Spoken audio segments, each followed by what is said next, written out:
Welcome to Business Innovators Radio, featuring industry influencers and trendsetters sharing proven strategies to help you build a better life right now. Hi, and welcome to today's episode. I'm Clint Evans, your host. My special guest today is leadership expert Eszter Molnar Mills. How are you doing, Eszter? I'm great. Thank you very much for having me today. I am looking forward to this. And to give you an idea, today's episode focuses on improving leadership in organizations and your own life. We'll talk about what many people think makes for a good leader and instead what actually makes a great leader. We'll talk about the biggest leadership problem inside organizations. We'll talk about some things that are supposed to improve leadership but can actually hurt morale. And we'll talk about an innovation that solves this leadership issue. You ready to rock and get started on this, Eszter? Absolutely. Looking forward to it. Sounds good. Well, to give you a little background on Eszter, she works with accidental managers on developing the competence and confidence they need to become thriving leaders. As a leadership and organization development specialist, she works with professionals who want to be as good at leadership as they are in their day jobs. In her training and coaching, she helps her clients identify and harness their strengths for excellent performance with ease. She's had a long corporate career holding a number of HR roles and has an MBA. So Eszter, before we get started into some of the deeper details, let's just take 2 quick minutes and tell me a little bit more about your background. Well, I myself started out, like so many other managers, as an accidental manager. I was in my early 20s and worked in a charity, and I was asked to step up into a leadership role. And I thought, well, how hard can that be? It's just about working with people and making things happen. And it was quite the rude awakening. I'd completely underestimated how challenging it would be and found it quite hard going. And eventually, I did find my feet. And since then, I've really dedicated my career not just to learning more about management and leadership to develop my own practice, but then eventually going on to do an MBA and to help others through training and coaching to develop their own leadership practice, and so that they can be good at management. Yeah, sounds like a major life pursuit ever since you discovered the problem and went on the hunt for the solution. Absolutely. Yes. So tell me a little bit about, I know you talked about that little problem and discovering it. Was that the part that led you to do what you do and decide to apply this to organizations? Tell me a little bit about that journey and how that got started. Yes, I mean, I've had the opportunity to step into training and development roles. I've always enjoyed working with people and helping them discover things for themselves or learn about things. So I'd worked in people development for a while, and then eventually I'd come across positive psychology and positive organizational scholarship, which are the academic disciplines that really inform our work today. And these areas really opened my eyes to how to be more effective, but actually find it easier to be good at things. And I think this stuff matters really because we spend so much of our time, everybody does spend so much of our time at work that, yes, your working time takes up a third of your waking hours. Yeah. So in the US, maybe quite a bit more. Fair enough. Yes. So it is a big chunk of our lives. If we want a good quality of life, we have to have good quality of working life. For sure. Without that, it's just a struggle, isn't it? And I then found that actually so much of how people perceive their working lives was driven by how they perceive their managers. The biggest difference to how you feel about your work is how you feel about your manager, whether you feel that the leaders around you are serving you, they know what they're doing the right thing by you and by your customers and by your organization. And if you don't feel that really undermines our sense of well-being and our sense of purpose. Just going back to your question, that's really what led me to make this the focus of my business, because I think that actually good leadership is hugely important, not just for the managers and leaders, but actually for the people that they lead. Yeah, wow, that insight can be a little bit frightening that so much of your happiness and engagement at work is due to an external factor, and how many people have uttered the term, I hate my boss, or I've got a terrible boss. How many bad bosses are out there? So, that's probably why you see some of the stats out there that's, 88%, 90% of people are so dissatisfied at work. Indeed. And, we have a saying in the UK, I don't know whether you see it in the States very much, that people don't leave jobs, they leave bosses. And that's actually what happens. You don't quit because you no longer like your job. You quit because you don't want to work with the person who happens to be your manager. Wow. That's nice, simple saying to address the problem there. As we're getting into problems here with this leadership and structure, Eszter, a lot of people think that successful leaders have to be driven and demanding, have those forceful personalities. What are your thoughts on this perception? Well, I think it's utterly flawed, actually. And that's good news. That's good news for sort of mere mortals. We used to have the belief that leaders were born, that they couldn't be made. We used to have this sense that they had to have a particular kind of charismatic personality, and that actually they had to be forceful, that they could make people do things. And all of the recent research now suggests that it's a lot more complicated than that, but it's a much happier message. We now know that the leadership behaviors that make people engaged, that get the followers to do the right things and do things right, are actually positive behaviors, virtuous behaviors, like creating trust and showing trust and empowering the people around them, and other virtuous behaviors like forgiveness, which is the exact opposite of the blame culture that we see in lots of organizations. And if leaders can demonstrate these positive behaviors, they're likely to be much more successful than the leaders who are demonstrating more negative behaviors, more dictatorial behaviors, more autocratic behaviors. So we now know from research, and this isn't just about us feeling better about it, it's about the research that bears out that these leaders create better business results, metrics like customer retention or metrics like profitability. Nice. So good leadership. Yeah, good leadership is not just good for the staff. We often used to have this sense of dichotomy that you're either nice to your staff or you're profitable. Well, it turns out it's not like that at all. If you're nice to your staff in the right way, if you challenge them as well as support them, if you forgive mistakes, because that then creates innovation, if you trust your people to step up, all of those positive leadership behaviors give us much better business results, and they give us engaged staff. But it's not an either or. Yeah. So what we would call here in the States bossy behavior. You don't want that tyrant style, which it's not at all. It's surprising to me that perception even was able to proliferate and catch on, that would be effective.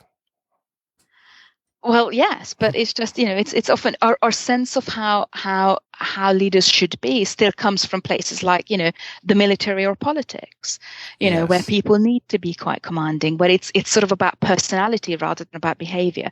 And the good news for accidental managers or for people who are aspiring leaders is that it isn't about personality. It's all learnable skill, and it is things that you can pick up, and they're behaviors and skills that you can develop that will make you a good leader.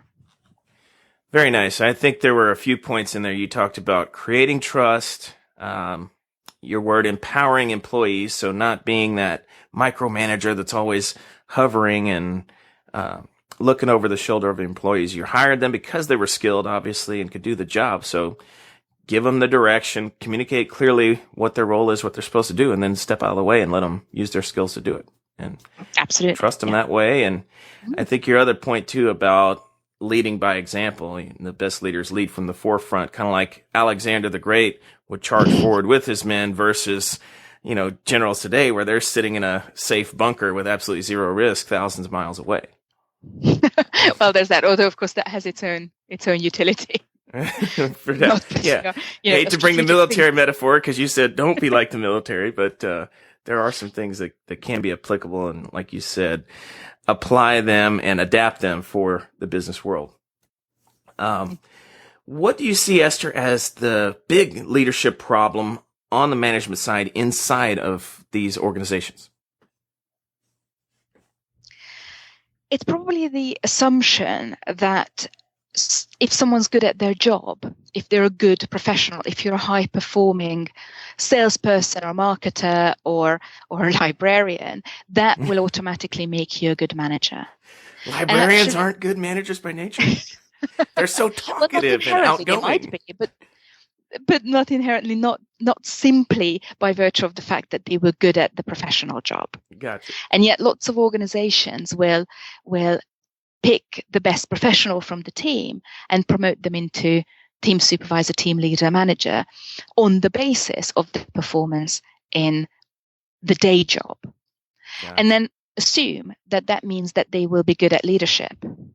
Whereas actually being good at your day job and being an excellent leader are two very different situations. They require very different skill sets.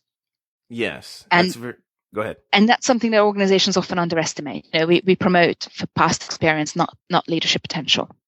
Yeah, I know you and I talked briefly on our pre-call about the E-Myth book series from Michael Gerber and the whole technician thing, but then starting your business or being a leader, like you said. Just because you're a good technician, it's not an automatic that you'll be a good leader and good working with other people. So, very true. Well, why do you, as we get into our next step here, why do you think this problem has yet to be solved? I think there's a couple of reasons for that. There is an organizational reason, which is that unless you invest an awful lot in working out who will be a good leader, it's difficult to judge. And it's the same for someone who's starting their entrepreneurial journey. It's difficult to work out for yourself whether you're likely to be good at leading an organization, at working on the business, not just in it. So there's a challenge there in terms of predicting who's likely to be a good leader. And then on the flip side, imagine yourself being in the shoes of someone who's just been promoted. It's quite challenging at that point to say, well, you know what, I'm really struggling. I know you trusted me with this position and you'd given me, the job and the pay rise and the team, but I'm finding it very hard. So it's a very difficult admission for new managers or for aspiring leaders to make. So I think there's a little bit of, everyone's holding back. Organizations are holding back on their lack of information, and new managers are holding back on the struggling. And it's the same again when people step into entrepreneurship. It's very difficult to say, well, you know what, I'm great with the idea, and I think I've got a great product or a service, but I'm really struggling with my business planning or my building my team, or all of the kind of managerial aspects of that. Yeah, that hurts the ego, especially for anybody to admit it, but to say, "Oh, sorry, I'm struggling. I thought I could do this, but I can't. I need your help." And it's also a little bit of a risk to say that to the higher ups in the organization. Well, maybe they'll kick you out of the organization or in your job there. So, like I said, that's a tough problem. It's a difficult admission, but again, it goes back to the belief that you should have been able to do this. Whereas it's just a set of skills and a set of behaviors that, people can develop. It's not a question of you're either born good at it or you failed. It's actually most of us aren't born good at it, and most of us can develop the skills and the attitude and the behaviors to get good at it. That's very encouraging. Well, Esther, I'm sure there's some other misconceptions out there. So what are some of those other things that are supposed to improve leadership, but are actually misinformation and can hurt morale and cause greater team disconnects? My favorite one is my favorite damaging one. I like it. This is a standout misconception, and if we just get rid of it, lots of other things will fall into place. My favorite standout misconception is the assumption that the place where we need to spend our time, our effort, our energy, and our money is on developing our weaknesses. So what we do, and corporations do this all the time, we identify training needs, and by training need, we define, this is where we want you to be, this is where you fall short, and we invest our time and effort and energy in that weakness, in that place where the person's falling short. Wow. Yeah. I've looked at some of the research with Fortune 500s and Fortune 1000s here in the U.S. and the ones that are really making those leaps forward, as you talk about on this point, have banished that weakness thing, and they focus their training, their investment dollars, and their human resources on getting as good as they possibly can on those areas where they're strong. Precisely. And, organizations have done this when it came to their unique selling propositions or their positioning in terms of their place in the market. They've always done this. They've always said, where are we different? Where are we better? But when it came to teams and people, we often said, well, no, where are we worse? But the solution is absolutely the flip side of it. And teams behave vastly differently. Yeah, I was about to say, I think that leads us right into how did you innovate and solve this leadership issue? Right. Now, we focus on strengths, not weaknesses. Now, as you've highlighted, this isn't entirely new to us. This is, we're by no means the only organization that helps leaders understand and identify their own strengths and the strengths of others. But that is very much where we focus. In our work, we really help leaders to identify and to be willing to leverage their own strengths and to trust and be able to harness the strengths of the people around them. And that has a couple of key advantages for our clients, one of which is that they can be authentic in their leadership. So rather than saying, well, if I'm not a natural leader, I have to pretend to be somebody else. I have to pretend to be somebody, I have to pretend to be Steve Jobs. Well, I read this technique in a book too. Yeah. So it must work. You're much better off being who you are and becoming all the leader that you can be from your position of strength. So think about who you are. What are you good at? What are your particular talents? What are your values? And how can you leverage those to support your leadership? And then where you identify weaknesses, how can you find the person who has a strength where you have a weakness and partner with them? And again, we do actually see this elsewhere. We saw this at the head of Apple. We saw this at Microsoft. We see it elsewhere, of smart people kind of supplementing their own weakness by the strength of somebody else. If you partner with a team or with a deputy or with kind of an accountability partner who has the strengths where you have your weakness, then you no longer have to worry about your weakness. Because somebody else will be able to pick that up. And the same thing happens with the teams that we work with. If people understand what they're really good at as a team, how they can excel and build on that, that gets us much better results, much better morale, and really a much better sense of self and much more engagement. So what we do is we use some evidence-based tools and pick up on the behaviors that research tells us are particularly useful, and then help managers put them into practice and develop them. Excellent. And we help them think about where they're already at their best and how they can do more of that. And this really does two important things for our clients and the organizations that we work with. It builds competence. So we're teaching skills and we're teaching kind of approaches that are proven to work. So it builds competence, but it also crucially builds confidence. So that we help people.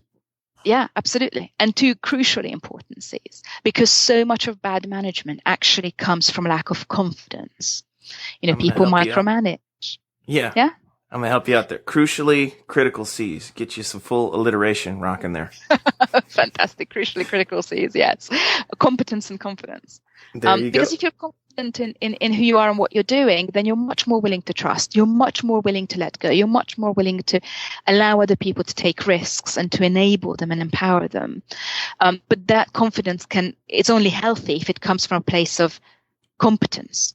if it comes from a place of actually knowing the right things, it doesn't work if it's blind sort of self-confidence. It has to be confidence that comes from a grounded understanding of what good management actually looks like. Yeah, or just projecting confidence and hyping yourself up into that state, but not fully believing it yourself because it doesn't have that foundation of, yes, I have this skill and yes, I have this competence. So, oh, that's right. Other than working with Formium and partnering there, what is an example of some of those companies in the UK? Like you said, Apple and Microsoft had done this, to cite a couple of examples in the US. What about an example or two of companies doing that well in the UK? Well, one of the important developments that have recently happened in the UK, and this is driven, I can't credit for this. This work is driven by a company called Realize2, who have produced one of the really good strength assessment tools. Is strength-based recruitment, and Nestle in the UK is at the forefront of that. I know they're obviously international, but in the UK they've started doing an awful lot of their graduate recruitment based on strengths. Like the candy company? Yeah. That does chocolate bars and stuff? Okay. Yeah, gotcha. They do chocolate, and actually they do lots of other food things as well that you wouldn't necessarily recognize as Nestle. But yes, they're a very large international or a multinational company, and they take on a very large number of new management trainees straight out of university each year. And what they now do, rather than trying to recruit kind of 21-year-olds for experience and competence, which has always been challenging, they now recruit for strength. So they're saying, this is what a successful manager looks like in our organization. These are the strengths that they bring. And then they map the strengths of the graduates to see whether they would be a good fit. And that has become a very important shift that I think will change the way we think about whether people are a good match for work, because it is all about matching to their strengths. Yeah, that's a big key in a lot of areas of life that I've found, is having clarity and defining what this role is or what exactly you want, because as I like to say, the greatest archer in the world blindfolded can sometimes hit a target, but the greatest archer in the world with no target has no chance to hit the bullseye. So you got to define what you're looking to do, what role or what you're looking to accomplish in your own life. So I think that's key. Like you said, having that strengths test, which I know you incorporate and use in your process to help organizations dramatically improve, but making sure they know, hey, here's what a successful manager, here's the skills, traits, and character qualities they need to be successful. Go find a person that has these. Don't try to train it or fit a square peg in a round hole. Get somebody to do that where that's not their natural talents or learnable talents. So, indeed, Eszter, go ahead. Sorry, one sort of side effect of this that happens in strength-based recruitment is that people feel much better about being turned down. So it's about recognizing that actually you're unlikely to have been happy there because they were not looking for the person that you are. So yes, it creates good results for the business because it gets them the right people. But actually, even if you then are told that your strengths aren't the strengths that are required here, that's a much better message than saying you're not good enough for us. I just hatched a devious idea, Eszter. Do you want to hear it? I'd love to. How do we create a product or an online course to apply that for people feeling good when a relationship or dating situation has to end? Oh, interesting. Yes, we can probably have a discussion Eszter, your about strengths that. were here and here and here, but I think you'd be unhappy if we continue on this path. Leave the table, dancing up and down, and that would be pretty. But you know fantastic. what? I know that's a cliche. It's not you, it's me thing. But you know, I think there's often it's not you, it's not me, it's us. It's just not a good fit, and that happens in organizations all the time. And when it's a good fit, that is fantastic, and people will thrive, and they will be happy, and they will be engaged at work, and they will be happy to go there, or they'll be happy in the relationship. And if it's not a good fit, then it becomes much harder work, much more difficult to motivate yourself, and actually gets worse results. And I think that's probably a a fairly universal. We talk about work a lot, but actually it would probably work just as well in other life situations. I think you hit the nail on your head when you talk about certain specifics. Just the it's not you, it's me. That's a cliche. But if you get into specific, well, here's your strength here, and 3 or 4 or 5 different things, but I have similar ones, and those don't align because we want to be complements or whatever. If you get in a little deeper, then it becomes clear. So people are doing, or organizations, and some of these strengths tests, what you're helping organizations do, are clearly doing that, and you can apply those in other areas of life. So, Eszter, how does the listener find out more about you and what Formium is working on? You can visit our website, which is our international website is actually at leadershipqualification.com. Nice. And if someone's particularly interested in picking up some very specific tips around how to incorporate some more positive approaches, more strength-based approaches into their leadership practice, then we have a little gift that we'd be happy to share if you'd be okay to for me to give the link to that. Yeah, absolutely. That's you got a gift. I want to hear about it. Yeah. So if you go to leadershipqualification.com/your gift, then that's in one word. So leadershipqualification.com/your gift. You'll find a little downloadable tips booklet that gives some very specific ideas around how to build your own positive leadership practice. Outstanding, Eszter. I'm going to have to go grab that because I could certainly use an improvement of my skills and strengths to be a better leader and communicator. So thank you for sharing your insights with me on this episode here today, Eszter. Oh, you're very welcome. Thank you very much. And that is a wrap for this episode. I'm your host today, Clint Evans. We'll see you on the next episode. Thanks for listening to Business Innovators Radio. To hear all episodes featuring leading industry influencers and trendsetters, visit us online at businessinnovatorsradio.com today.